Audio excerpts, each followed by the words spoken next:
अस्सलाम वालेकुम दोस्तों। खुशी की बात यह है कि हम एक बार फिर मिल रही है कोर्रा की प्रैक्टिकल क्लासेस में, और ये 15 नंबर क्लास है। 14 नंबर क्लास में हमने बात किया था कि हम किस तरह एक लोगो जो जीपीजी फाइल में होता है या बिटमैप फाइल में होते हैं, हम किस तरह कन्वर्ट करते हैं वेक्टर फाइल में। तो उस वक्त हमने बात किया था कि बाज़ वक्त की कमी की वजह से हम पूरी डिज़ाइन को भी कन्वर्ट कर लेते हैं वेक्टर फाइल में। तो मैंने एक जेपीजी फाइल जो विजिटिंग कार्ड का है, मैंने नेट से डाउनलोड करके कोरोड्राम में ओपन किया है। तो आइए देखते हैं इसको किस तरह हम कन्वर्ट करते हैं एक वेक्टर फाइल में। तो ये जेपीजी फाइल पर जब मैं क्लिक किया तो एडिट बिटमैप या ट्रेस बिटमैप का जो मेन्यू है यहाँ ज़ाहिर हो गया। तो मैं ट्रेस बिटमैप जो शॉर्टकट यहाँ बना हुआ है इस पर मैं क्लिक करता हूँ, और नीचे आकर आउट लाइन ट्रेस पर जब मैं माउस की सर्कल उसके ऊपर आया तो एक सब मेन्यू खुल गया। इस सब मेन्यू में हम क्लिप आर्ट पर क्लिक कर लेते हैं। जब मैंने क्लिप आर्ट पर क्लिक किया तो एक मेन्यू खुल गया, और इस मेन्यू में जो ऊपर वाला हमारे पास इमेज है ये असल इमेज है, और दूसरा ये जो नीचे वाला है ये वेक्टर फाइल बन गया। लेकिन इस वेक्टर फाइल में बैकग्राउंड का जो कलर था एक हिस्सा डिलीट हो गया और दूसरा बाकी है। बैकग्राउंड 2 कलर का बना हुआ था। पहले इसमें एक कलर था वाइट सफ़ेद कलर का और दूसरा हाफ वाइट था। तो सफ़ेद कलर जो वाइट कलर था वो तो डिलीट हो गया, लेकिन हाफ वाइट बाकी रह गया। यानी मतलब है कि ये एक वक्त में एक ही कलर को डिलीट कर लेते हैं। अगर हम चाहते हैं कि ये दूसरा कलर भी डिलीट हो जाए तो हमने इस दूसरी कलर को सेलेक्ट करना होगा। तो सेलेक्ट करने के लिए हम ऑप्शन में आते हैं। ये जो ऑप्शन मुख्तलिफ ऑप्शन है, इसमें दरमियान में स्पेसिफाई कलर है, इसको चेक कर लेते हैं। तो ये जो फिन का यहाँ निशान बना हुआ है इस पर मैं क्लिक कर लेता हूँ, और यहाँ जो हाफ वाइट कलर था इस पर क्लिक किया मैंने।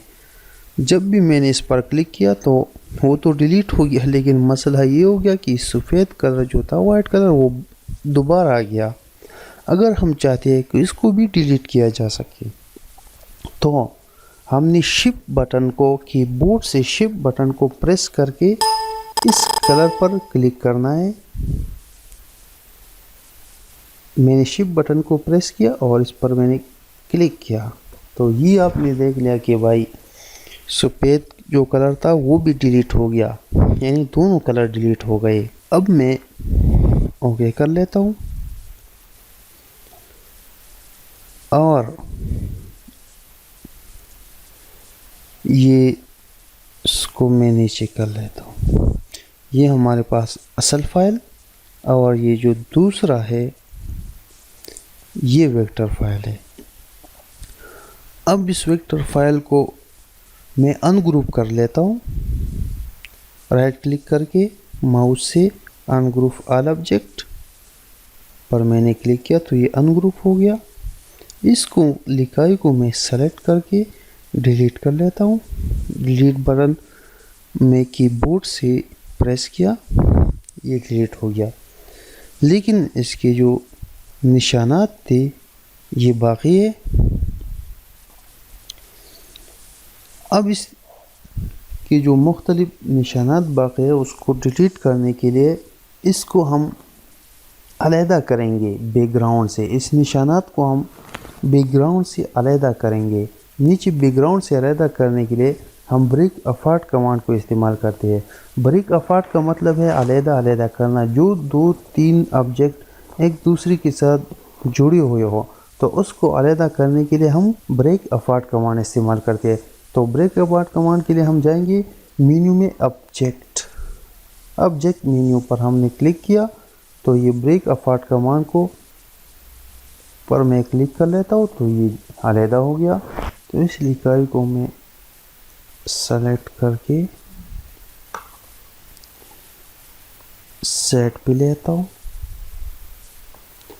तो ये वो लिखा है जो ऑब्जेक्ट से अलहदा हो गया, इसको मैं डिलीट कर लेता हूँ कीबोर्ड से डिलीट बटन प्रेस करके, तो ये डिलीट हो गया। इसी तरह ये जो दूसरा लिखाई है इसको वही ब्रेक अवार्ड कमांड से हम अलग करेंगे वही तरीके से।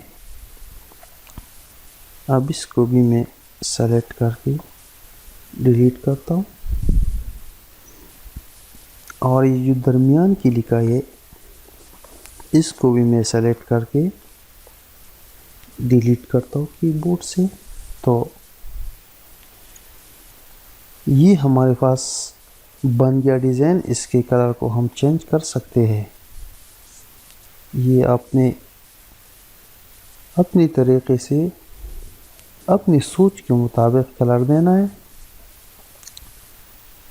नीचे को भी मैं कलर देता हूँ। ये आपकी मर्जी है आपने कौन सा कलर देना है इसको।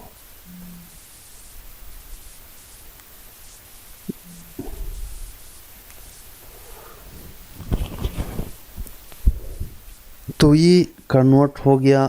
बहुत आसानी से हमने डिज़ाइन को कन्वर्ट किया वेक्टर फाइल में।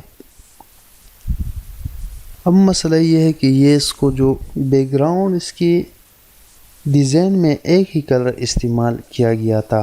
अगर हमारे पास ऐसा डिज़ाइन हो जिसमें मुख्तलिफ कलर इस्तेमाल किया गया हो तो इसको किस तरह हम कन्वर्ट करेंगे वेक्टर में। तो आइए चलते हैं। ये हमारे पास दूसरा डिज़ाइन है।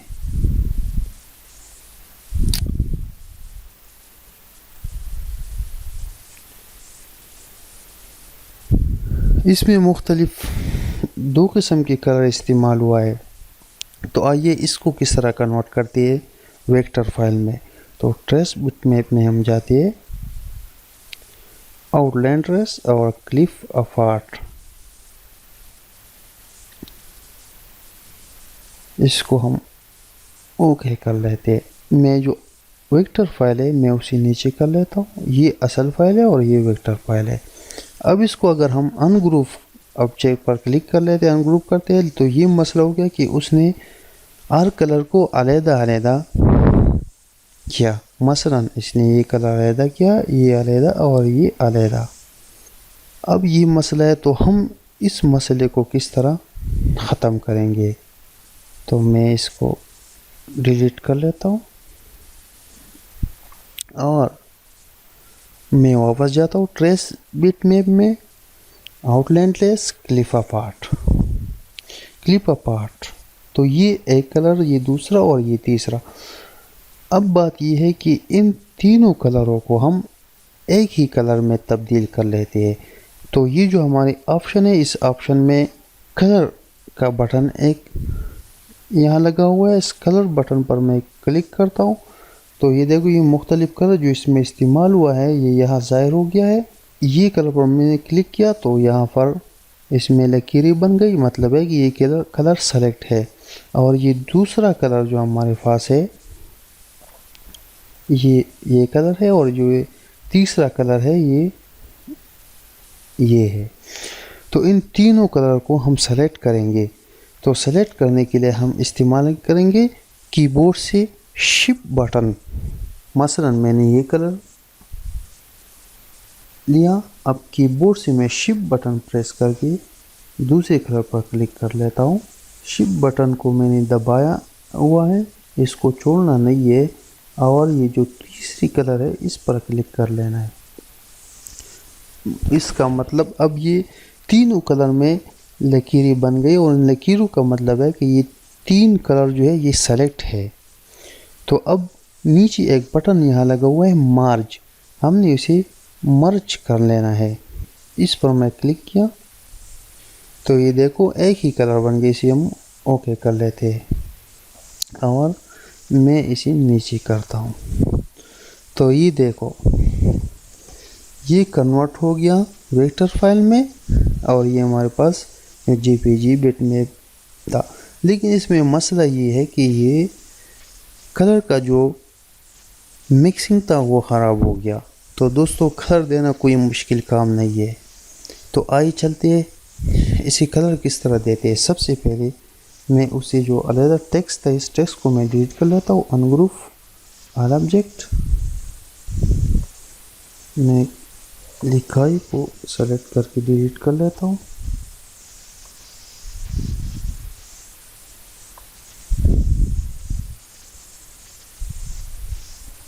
और इसी तरह इसको ब्रेक अपार्ट कमांड हम इस्तेमाल करेंगे। अब उसको कलर देना बिल्कुल मुश्किल नहीं है।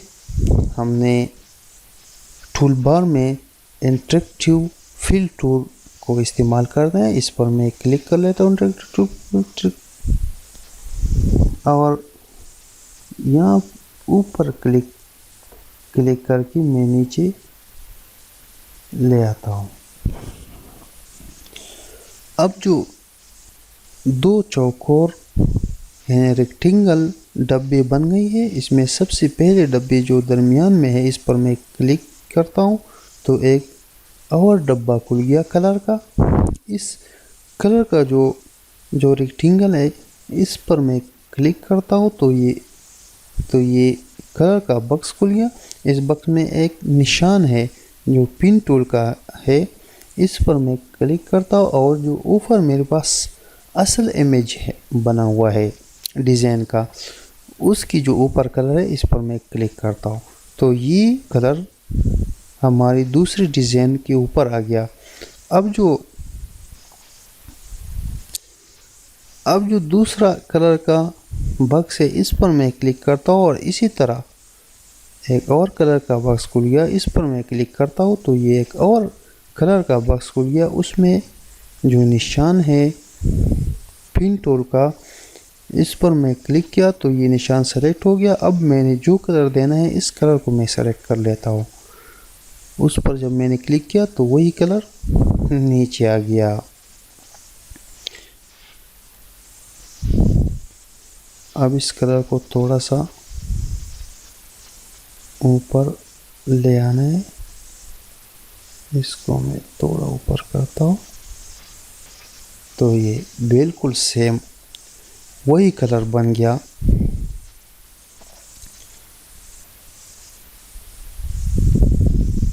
तो दोस्तों ये था ट्रेस बिटमैप टूल्स का इस्तेमाल, कि हम ट्रेस बिटमैप टूल को इस्तेमाल करके पूरे डिज़ाइन को जो जेपीजी हमने नेट से डाउनलोड किया है उसको हम कन्वर्ट कर सकते हैं वेक्टर फाइल में।